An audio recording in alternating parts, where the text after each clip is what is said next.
নমস্কাৰ মোৰ ছাত্ৰ ছাত্ৰীসকল আমাৰ লাৰ্নলজি ইউটিউব চেনেলটোলৈ তোমালোক সকলোকে আন্তৰিক স্বাগতম জনাইছোঁ। আজি আমি আলোচনা কৰিম ক্লাছ 10ৰ অসমীয়া পাঠ্যপুথিখনৰ প্ৰথম অধ্যায় বৰগীতটিৰ সকলোখিনি প্ৰশ্ন উত্তৰ। তো আহা আমি ভিডিঅ'টো আৰম্ভ কৰোঁ। তো ইয়াৰে কুৱেশ্যনটো আছে যে নেৰিবা বান্ধৱ মোক জীৱনে মৰণে, কবিয়ে জীৱনে মৰণে নেৰিবৰ বাবে কাক অনুৰোধ কৰিছে? উত্তৰটো হ'ব এনেকুৱা, কবিয়ে জীৱনে মৰণে নেৰিবৰ বাবে হৰিক অৰ্থাৎ ভগৱানক অনুৰোধ কৰিছে।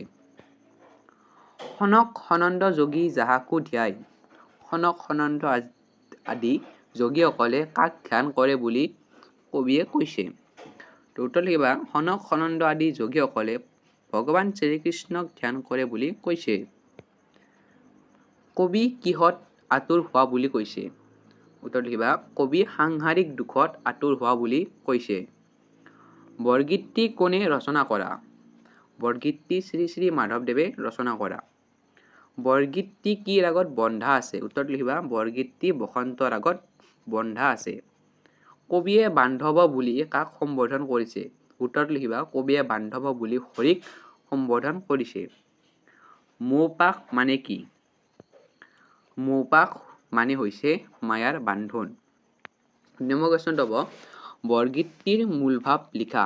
উত্তৰটো এনেকৈ লিখিবা, শ্ৰী শ্ৰী মাধৱদেৱৰ ৰচিত ৰাগ বসন্তত বন্ধ বৰগীতটি এটি ভক্তি ৰাসাত্মক কবিতা। এই বৰগীতটিৰ জৰিয়তে কবি মাধৱদেৱে পৰমাৰ্থক বিষয়ক ভাৱ ব্যক্ত কৰিছে। কবিয়ে নিজকে অধম বুলি হৰিস্বৰূপ শ্ৰীকৃষ্ণক এই বিশ্ব ব্ৰহ্মাণ্ডৰ গৰাকী বুলি জ্ঞান কৰি তেওঁক শ্ৰীচৰণত শৰণ লৈছে। কবিৰ মতে এই সংসাৰখন মায়াময়। এই সংসাৰৰ মায়ামোহত আবদ্ধ হৈ সকলোৱে ভগৱানৰ কথা পাহৰি যায়, তেওঁক স্মৰণ নকৰে, শ্ৰীকৃষ্ণৰ মহিমাৰ কথা বুজি নাপায়। তেওঁৱেই যে আমাৰ মুক্তিৰ পথ মুকলি কৰি দিব পাৰে, এই কথা মানুহে নুবুজে। তেওঁ শ্ৰীকৃষ্ণৰ চৰণ দুখনিক মহাধন বুলি কৈছে। ভকতসকলৰ বাবে শ্ৰীকৃষ্ণই হৈছে তেওঁলোকৰ জীৱন। ভগৱানে এই সকলোবোৰ ভুল ভ্ৰান্তি ক্ষমা কৰি তেওঁলোকক নিজ চৰণত ঠাই দিয়ে। কৃপাৰ স্বৰূপ শ্ৰীকৃষ্ণই ভক্তসকলক দয়া নকৰিলে তেওঁলোকৰ মুক্তি সম্ভৱ নহয়। ভগৱান শ্ৰীকৃষ্ণৰ ওচৰত অতিকৈ কাতৰ হৈ চৰণ লোৱাৰ বাহিৰে ভক্তৰ অন্য কোনো উপায় নাই। ৩ নম্বৰ কুৱেশ্যনটো আছে, বৰগীতটিৰ ৰচকৰ চমু পৰিচয় দিয়া। উত্তৰটো এনেকৈ লিখিবা, নৱ বৈষ্ণৱ ধৰ্মৰ অন্যতম প্ৰচাৰক শ্ৰী মাধৱদেৱৰ লখিমপুৰ জিলাৰ নাৰায়ণপুৰৰ লেটেকুপুখুৰীত 1889 চনত জন্ম হয়। তেওঁৰ পিতৃৰ নাম গোবিন্দগিৰি ভূঞা আৰু মাতৃৰ নাম মনোৰমা। শংকৰদেৱৰ প্ৰিয় শিষ্য মাধৱদেৱে গুৰুৰ পদাঙ্ককে অনুসৰণ কৰি বাৰাদি, গণককুছি, সুন্দৰীদিয়া, ভেলাডাংগা আদিত ধৰ্ম প্ৰচাৰ কৰিছিল। ধৰ্ম প্ৰচাৰৰ লগতে সাহিত্য সংস্কৃতিৰো পূজাৰী এইজনা মহান গুৰুৰ সাহিত্যিক জীৱনৰ কীৰ্তিস্তম্ভ হ'ল নামঘোষা। 1000টা ঘোষা থকা বাবে এইখনক হেজাৰী ঘোষা বুলিও কোৱা হয়। শংকৰদেৱে 12 কুৰি গীত ৰচনা কৰিছিল যদিও একুৰি 14টাহে পোৱা গৈছিল। মাধৱদেৱৰ ভণিতা থকা মুঠ 157টা বৰগীত পোৱা গৈছিল। মাধৱদেৱে ৰচনা কৰা মুঠ বৰগীতৰ সংখ্যা আছিল 191টা বা 9 কুৰি 11টা বুলি পণ্ডিতসকলে অনুমান কৰিছে। তেওঁৰ মৃত্যু হৈছিল 1588 চনত। 4 নম্বৰ কুৱেশ্যনটো আছে, ব্যাখ্যা কৰা। প্ৰথমটো আছে, সহস্ৰ বয়নে যাৰ নাভাৱন্ত সীমা, অধমে জানিব কেনে তোমাৰ মহিমা। উত্তৰত লিখিবা, প্ৰসংগৱলী। উক্ত কবিতাফাঁকি আমাৰ পাঠ্যপুথিৰ অন্তৰ্গত শ্ৰী শ্ৰী মাধৱদেৱৰ বিৰচিত বৰগীত নামৰ পাঠটিৰ পৰা উদ্ধৃত কৰা হৈছে। সংগতি দি লিখিবা, উক্ত কবিতাফাঁকি হৰিৰ মহিমা বৰ্ণনা কৰিবলৈ গৈ কবি মাধৱদেৱে কবিতাফাঁকি বৰ্ণনা কৰিছে। ব্যাখ্যাটো লিখিবা, ভগৱান হ'ল সমগ্ৰ জগতৰ সৃষ্টিকৰ্তা। তেওঁৰ দ্বাৰাই সমগ্ৰ জগত প্ৰতিপালিত হৈ আছে। ভগৱানৰ মহিমা অপাৰ। সনক সনন্দ যোগী সকলেও বহু বছৰ ধ্যান কৰি তেওঁক বিচাৰি পোৱা নাই। মানুহে বিষয় বাসনাত আতুৰ হৈ ঈশ্বৰক স্মৰণ কৰিবলৈ পাহৰি যায়। কিন্তু ইয়াৰ পৰা পৰিত্ৰাণৰ একমাত্ৰ উপায় হ'ল ঈশ্বৰৰ চৰণত শৰণাপন্ন হোৱা।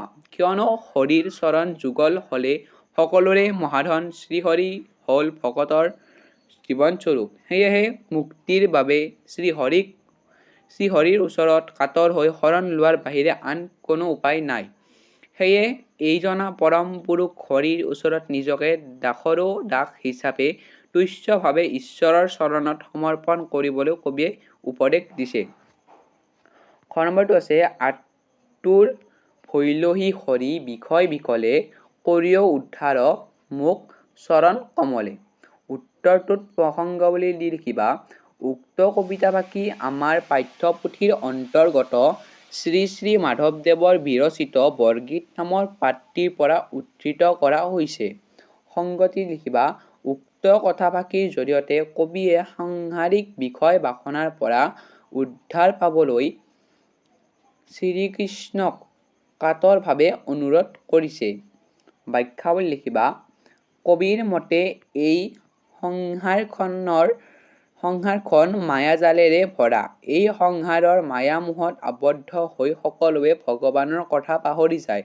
তেওঁক স্মৰণ নকৰে। শ্ৰীকৃষ্ণৰ মহিমাৰ কথা বুজি নাপায়। আমাৰ মুক্তিৰ পথ মুকলি কৰি দিব পাৰে এই কথা পৰা সম্পূৰ্ণ অজ্ঞাত। কবিয়ে এই কথা বুজিব পাৰি ভগৱান শ্ৰীকৃষ্ণৰ চৰণকমলত হাতজোৰ কৰি প্ৰাৰ্থনা কৰিছে যে হে প্ৰভু দয়া কৰি আমাক এই মায়া মোহৰ পৰা পৰিত্ৰাণ দিয়া, আমাক উদ্ধাৰ কৰা, মুক্তি দিয়া। গ নম্বৰটো আছে তোমাৰ চৰণ দুই মোৰ মহাধন ভকত জনেৰ তুমিহে জীৱন। উত্তৰত প্ৰসংগাৱলী দি আৰু একে লিখিবা উক্ত কবিতাফাঁকি আমাৰ পাঠ্যপুথিৰ অন্তৰ্গত মহাপুৰুষ শ্ৰী শ্ৰী মাধৱদেৱৰ দ্বাৰা ৰচিত বৰগীতটিৰ পৰা তুলি দিয়া হৈছে। সংগতি দি লিখিবা ভকতৰ বাবে ভগৱানৰ দুই চৰণেই মহাধন আৰু ভগৱানেই নিজ ভকতৰ বাবে জীৱনস্বৰূপ বুলি মহাপুৰুষজনে পদফাঁকিত অৱতাৰণা কৰিছে। ব্যাখ্যাৱলী লিখিবা ভগৱানৰ একান্ত ভক্ত মহাপুৰুষ মাধৱদেৱে ভগৱানে ভকতৰ সৰ্বস্ব বুলি গ্ৰহণ কৰিছে। মহাপুৰুষজনাই উপলব্ধি কৰিছে যে সংসাৰৰ মায়ামোহৰ বন্ধনৰ পৰা মুক্তি পাবলৈ সাংসাৰিক দুখ যন্ত্ৰণাৰ পৰা উদ্ধাৰ পাবলৈ হলে ভগৱানৰ কৃপা লাভ কৰিব লাগিব। তেওঁ ভগৱানৰ দুই চৰণক জীৱনৰ শ্ৰেষ্ঠ সম্পদ বুলি গ্ৰহণ কৰিছে। ঈশ্বৰেই তেওঁৰ ভকতসকলৰ বাবে জীৱনস্বৰূপ। ৫ নম্বৰ কুৱেশ্যনটো আছে সনক সনন্দ যোগী যাহাক সুধাই সকল নিগমে যাক বিচাৰি নাপায় তাৎপৰ্য বিচাৰ কৰা। উত্তৰ লিখিবা আগম আৰু নিগম আদি শাস্ত্ৰত ভগৱানৰ বিভিন্ন মহিমাৰ বিষয়ে বৰ্ণনা কৰা হৈছে। কিন্তু এই শাস্ত্ৰত দাঙি ধৰা বৰ্ণনাসমূহ অধ্যয়ন কৰিয়েই ভগৱানৰ প্ৰকৃত স্বৰূপ উপলব্ধি কৰাটো সম্ভৱ নহয়। ভগৱানৰ প্ৰকৃত স্বৰূপ উপলব্ধি কৰিবলৈ হলে একান্ত মনে ভগৱানক ভক্তি কৰাৰ প্ৰয়োজন। সেয়েহে সনক সনন্দৰ দৰে যোগীসকলেও ভগৱানৰ স্বৰূপ উপলব্ধিৰ বাবে একান্ত মনে ভগৱানক ধ্যান কৰে। অৰ্থাৎ কবিয়ে কৈছে যে ভগৱানৰ প্ৰকৃত স্বৰূপ উপলব্ধি কৰিবলৈ হলে গভীৰ তপ জপ কৰাতকৈ বা শাস্ত্ৰ আদিৰ অধ্যয়নত নিমগ্ন হোৱাতকৈ শুদ্ধচিত্তে ভক্তিভাৱে একান্ত মনে ভগৱানক প্ৰাৰ্থনা কৰাৰহে প্ৰয়োজন। ৬ নম্বৰ কুৱেশ্যনটো আছে বৰগীতৰ চাৰিটা লক্ষণ বিষয়ে লিখা।